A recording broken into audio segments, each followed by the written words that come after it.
अरे अंबिकापुर के पार्सल के कागज रे, कहाँ करता तुम? भैया कुछ काम मिल ही का? काम तो नहीं है कोई भी, कहाँ से आ जा तुम उठा गया तुम्हें।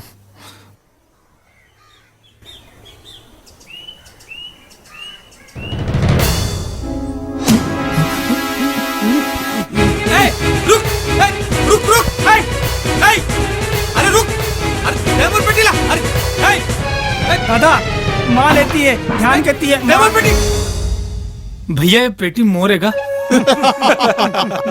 जौन सामान मोर डेहरी में आ जाते वो मोर हो जाते।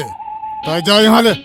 अरे पेटी तो मोरे भैया, तो मैं लेके जाऊँ ना। तो लजा बोले ना यहाँ ले, चल जा हट। भैया मैं पेटी तो लेके जाऊँ। अबे तोला मार खाना है करे।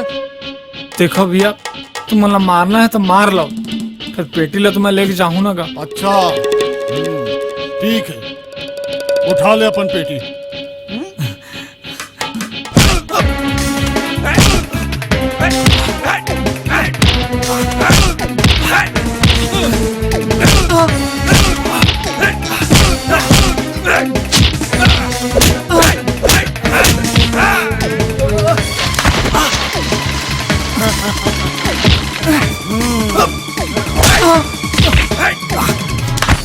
रुक, का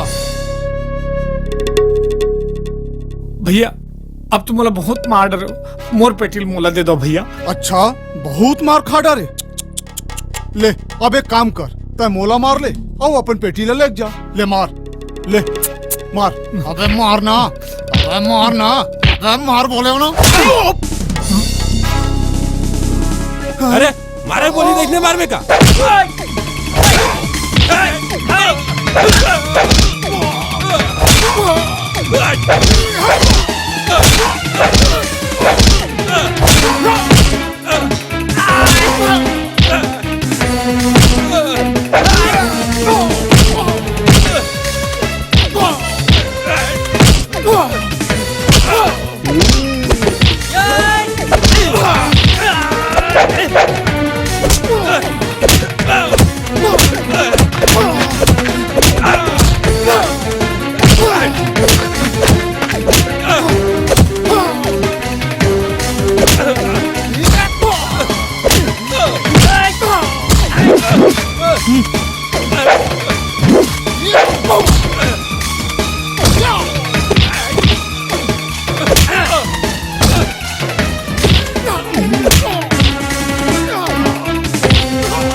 बाबू भूख लगे बाबू, 1 रुपया दे दे बाबू।